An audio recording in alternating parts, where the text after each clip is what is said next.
Hello friends, आपका स्वागत है हमारे यूट्यूब चैनल डिजिटल पढ़ाई में। जैसा कि आप सभी को पता होगा दोस्तों कि एसएससी की ओर से सीपीओ 2020 के लिए फुल नोटिफिकेशन जारी कर दिया गया है, जिसके तहत SI, Delhi police and CAPF यानी कि सेंट्रल आर्म्ड पुलिस फोर्स जैसी बड़ी पोस्टों पर भर्तियां निकाली गई हैं।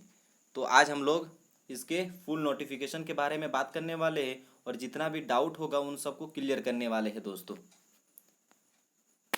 तो जैसा कि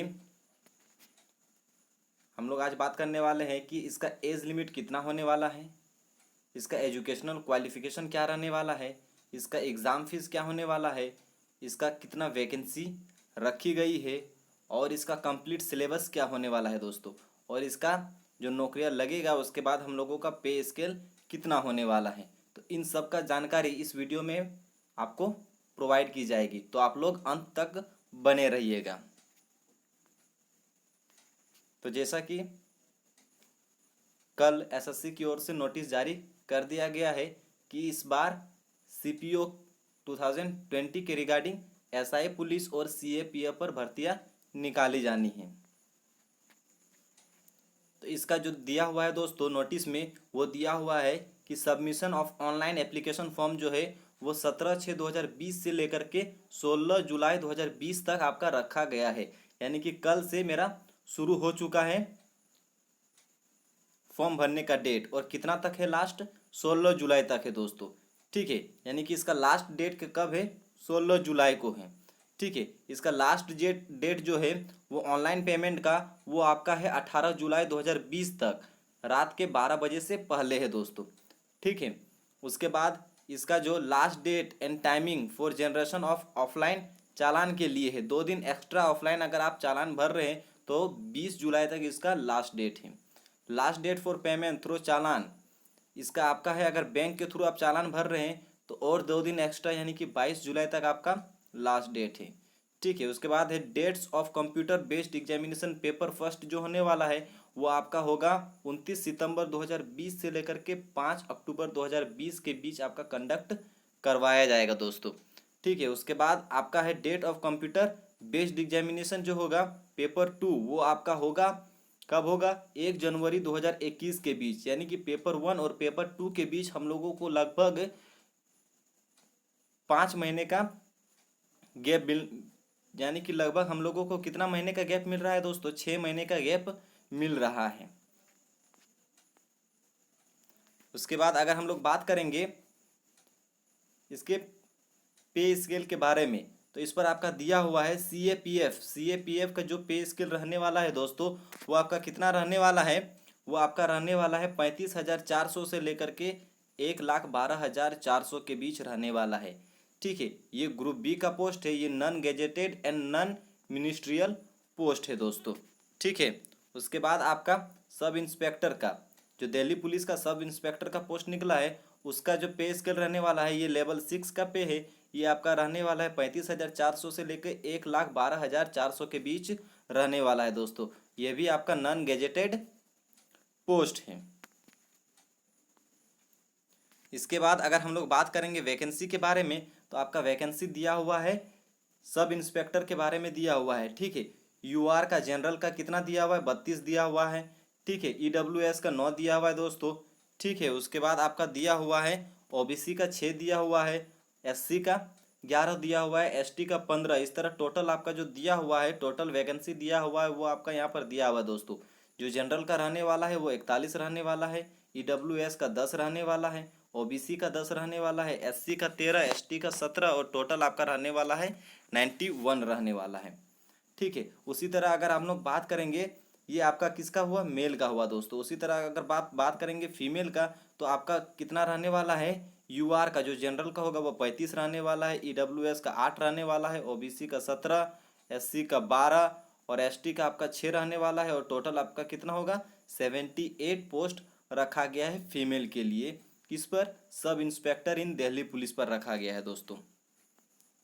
उसके बाद अगर हम लोग बात करेंगे, ये आपका सीएपीएफ का दिया गया है दोस्तों, जिससे सीआरपीएफ का दिया गया है, कितना दिया गया है, 421 जनरल में मेल के लिए, 13 फीमेल के लिए। उसी तरह आपका दिया हुआ है ओबीसी के लिए 281, मेल के लिए, फीमेल के लिए 9 दिया हुआ है। एससी के लिए 156 दिया हुआ है मेल के लिए और फीमेल के लिए 5। उसी तरह एसटी के लिए 78 और फीमेल के लिए 2 दिया हुआ है दोस्तों। ठीक है, तो ये आपका क्या हुआ, ये आपका सीएपीएफ का वैकेंसी हुआ दोस्तों। ठीक, इसी तरह बीएसएफ का दिया हुआ है, आईटीबीपी का दिया हुआ है, सीएसएफ का, और आपका दिया हुआ है किसका, एसएसबी का दिया हुआ है दोस्तों। अगला हम लोग अगर बात करेंगे इसका नेशनलिटी यानी कि सिटीजनशिप के बारे में, तो ये आपका क्या होना चाहिए, ए सिटीजन ऑफ इंडिया या फिर ए सिटीजन ऑफ नेपाल होना चाहिए या फिर भूटान का सिटीजन आपका होना चाहिए दोस्तों। उसके बाद आपका आता है एज लिमिट के बारे में। तो आपका एज लिमिट जो रखा गया है वो रखा गया है 20 से लेकर के 25 साल तक के बीच का रखा गया है दोस्तों। यानी कि 1 जनवरी 2021 तक आपका 20 साल होना चाहिए। यानी कि इसका मतलब ये है कि आप 2 जनवरी 1996 से पहले आप अगर पैदा नहीं हुए हैं तो इस फॉर्म को अप्लाई कर सकते हैं।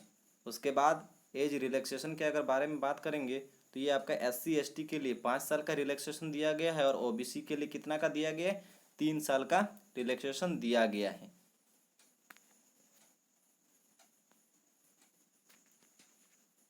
अगर हम लोग इसके एजुकेशनल क्वालिफिकेशन के बारे में बात करेंगे तो एजुकेशनल क्वालिफिकेशन आपका बैचलर्स ऑफ डिग्री रहना चाहिए दोस्तों।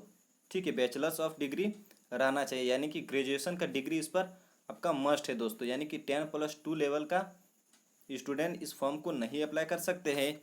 ये कौन अप्लाई कर सकते हैं, बैचलर्स ऑफ डिग्री वाले ही अप्लाई कर सकते हैं। इसके बाद अगर बात करेंगे इस फॉर्म को हम लोग कहाँ से भरेंगे, तो इस फॉर्म को हम लोग भर सकते हैं www.ssc.nic.in पर हम लोग इस वेबसाइट पर जा कर के हम लोग इस फॉर्म को अप्लाई कर सकते हैं। इसके बाद अगर बात करेंगे कि एप्लीकेशन फ़ी कितना रहने वाला है, तो इस फॉर्म को भरने के लिए एप्लीकेशन फ़ी आपका जो रहने वाला है वो 100 रहने वाला है दोस्तों। ठीक है, उसके बाद आपका अगर बात करेंगे जो वोमेन के लिए बिल्कुल फ्री है, उसी तरह SC के लिए भी बिल्कुल फ्री है दोस्तों, और ST के लिए और जो आपका एक्स सर्विसमैन में है उसके लिए भी ये फॉर्म बिल्कुल ही फ्री है। सिर्फ UR और OBC के लिए आपका 100 का फ़ी रखा गया है दोस्तों। नेक्स्ट आपका आता है सिलेबस। बहुत ही इंपॉर्टेंट चीज़ है दोस्तों कि मेरा पेपर 1 में क्या पूछा जा सकता है। तो पेपर 1 जो रहने वाला है वो आपका रहेगा जनरल इंटेलिजेंस एंड रीजनिंग जो रहेगा वो आपका रहेगा 50 क्वेश्चन 50 मार्क्स का रहेगा दोस्तों। उसी तरह general knowledge and general awareness जो रहेगा वो 50 क्वेश्चन 50 मार्क्स का। क्वांटिटिव एप्टीट्यूड जो रहेगा वो 50 क्वेश्चन 50 मार्क्स का रहेगा। और इंग्लिश कॉम्प्रीहेंशन जो रहेगा वो 50 क्वेश्चन 50 मार्क्स का रहेगा। इसका जो टाइम ड्यूरेशन रहेगा वो आपका 2 आवर्स का रहेगा, यानी कि हर एक क्वेश्चन पर मार्क्स का रहने वाला है दोस्तों। नेक्स्ट आता है कि पेपर 2 का सिलेबस क्या रहने वाला है। तो ये बहुत ही इंपॉर्टेंट है। पेपर 2 का सिलेबस जो है सिर्फ आपका पूछा गया है इंग्लिश लैंग्वेज एंड कॉम्प्रीहेंशन पूछा गया है। वो आपका होगा 200 क्वेश्चन 200 मार्क्स का होगा और इसका भी टाइम ड्यूरेशन होगा आपका 2 आवर्स का होगा दोस्तों। तो ये सारी जानकारी SSC CPO की रिगार्डिंग जितना भी जानकारी था दोस्तों इस वीडियो में मैंने देने का कोशिश किया हूं। अगर ये वीडियो पसंद आया दोस्तों तो प्लीज़ लाइक शेयर और कमेंट करना मत भूलिएगा और साथ ही साथ हमारे चैनल को सब्सक्राइब कर दीजिएगा ताकि इस तरह के पल पल के न्यूज़ आप तक पहुंचते रहें।